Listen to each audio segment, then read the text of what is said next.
Galera, sejam bem-vindos ao Eu Leio Gibi. Meu nome é João e eu separei aqui dois materiais para a gente conversar rapidinho. O primeiro deles é Hellblazer Infernal, volume 7, um sacana nos portões do inferno.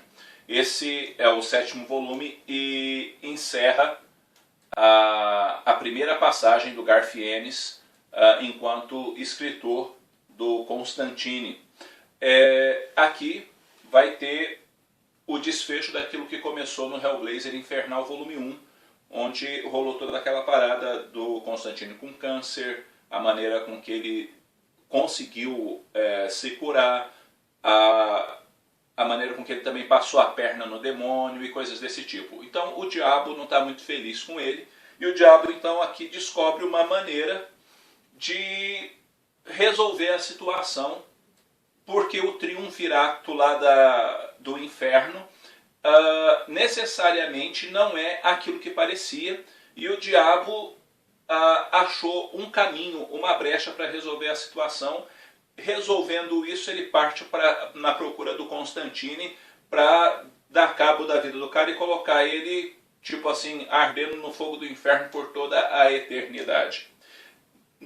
As partes mais interessantes, muitas vezes aqui da HQ, é justamente esses momentos em que o diabo está indo atrás do Constantine por causa das ações que ele toma. Pessoas ligadas ao Constantine acabam morrendo, o que não seria uma novidade, porque pessoas ligadas ao Constantine morrem. E aparece a Astra é aquela garotinha que ele mandou acidentalmente para o inferno e acaba tendo um papel muito importante dentro da história. E o Constantine também, há outras duas subtramas, uma onde ele está tentando ajudar uma amiga dele, uma ex-namorada, que está viciada em drogas e se prostituindo, e também tem um rapaz que está passando lá por uma determinada situação, onde existe um conflito num bairro lá em Londres, por causa dessa questão de segregação, batalha de branco contra negro, essas coisas, conflitos raciais. Bom, dito isso tudo, a narrativa ela é bacana, ela tem um ritmo muito legal, a história é bem conduzida, só que, sempre acaba tendo um quê, né? Chega um momento em que eu acho que o Garfienes ele dá uma arrastada em alguns momentos na história. Eu acho que ele poderia ter resolvido o arco, em vez de 6 partes, talvez em umas 4 partes. E porque o último capítulo, que conclui, na verdade, essa situação toda, cara, ele se baseia fundamentalmente num diálogo entre o diabo e o Constantine, numa conversa longa, tá? Uma conversa longa entre eles, meio que colocando os pingos nos is e coisas desse tipo. E quando vai ter o desfecho realmente do negócio, que a coisa vai acabar, que vai acontecer o que precisa, e você sabe que o Constantine não vai morrer, né? Que é óbvio, porque tem a continuação da série, então ele obviamente não ia morrer. Mas como a coisa se resolve, eu fiquei meio frustrado. Assim, não frustrado no sentido, que coisa mais chata, isso e aquilo. É uma solução possível, mas, cara, resolveu tudo assim. Teve uma ação, que em 4 quadrinhos tem 2/3 de página, e acabou.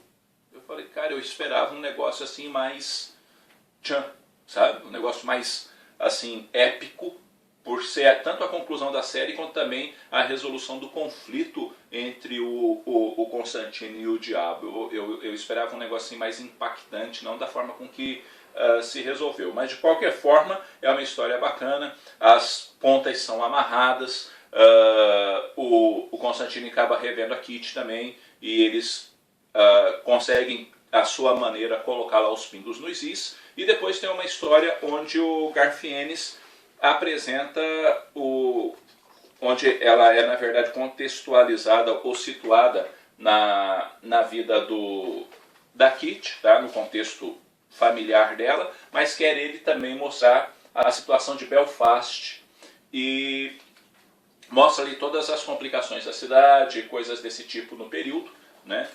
O conflito da Irlanda protestante com a Irlanda católica e coisas assim. Entre algumas tramas familiares interessantes dentro. É uma história bem legal, não é sensacional, mas é bem legal e compensa ler ela. Enfim, eu quero dar 2 notas nisso aqui, tá? A primeira nota é para o encadernado especificamente. Tá? Para esse encadernado especificamente eu dou uma nota 8. Tá?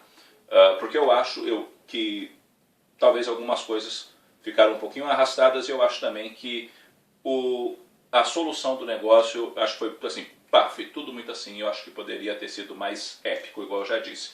Então eu dou uma nota 8. Para a série toda eu dou uma nota 9.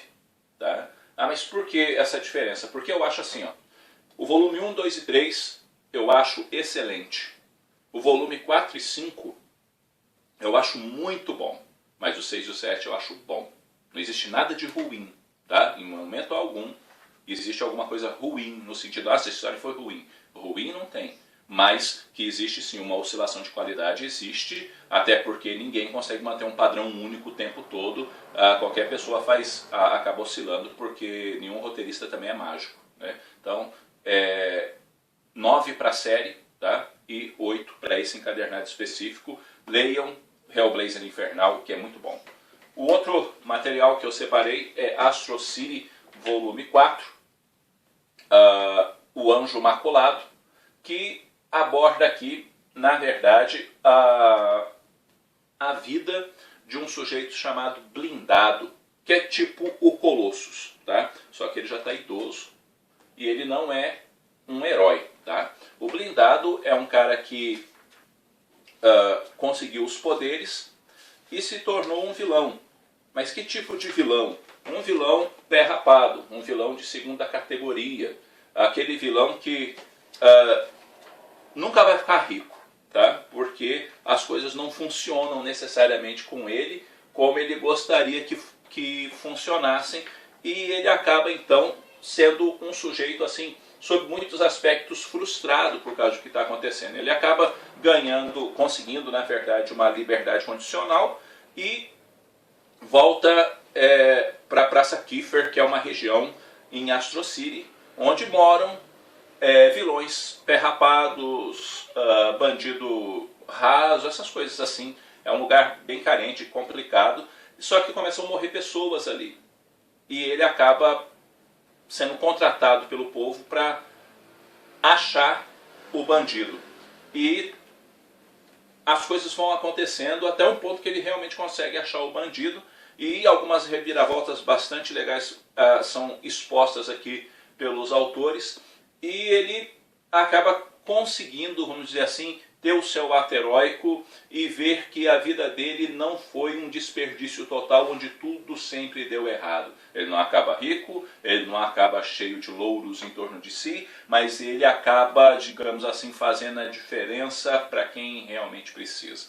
Tá? Então é muito legal, você vai vendo assim uma temática assim de vilões que não deram exatamente certo, que as coisas foram muito complicadas. Você vai ver muita gente também, alguns personagens amargurados, alguns personagens revoltados. Então trabalha muito o lado humano do super ser.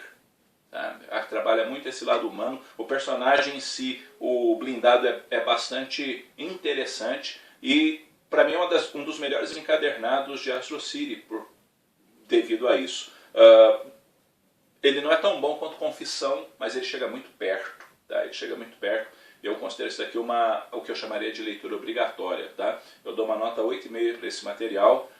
Tem os extras, um bom bocado de extras, onde é apresentado alguns conceitos, no caso de criação de alguns dos personagens que são apresentados nessa edição. E vale muito a pena dar uma conferida nisso aqui, gente. Tá? Astro City, volume 4, O Anjo Maculado. E é muito bom a Panini estar publicando com uma relativa frequência esses encadernados, porque o Kurt Busiek, o Brent Anderson e o Alex Ross fazem um trabalho excelente aqui. Tá? Então, fica aí a dica desse material para vocês. Bom, galera, é isso aí. Eu vou chegando, vou indo, né?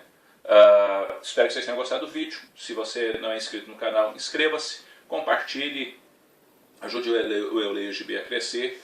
Sempre vou precisar da ajuda de vocês para isso, porque na verdade vocês mais me ajudam do que tudo por causa disso, porque vocês são os responsáveis, tanto pelo canal estar continuando, como também de qualquer aspecto de melhora ou de crescimento. Então, valeu pela força também, galera que tem aí colaborado com comentário, divulgado o canal e entre outras coisas. Muito obrigado mesmo pela força, tá? Um abraço para todo mundo, fui.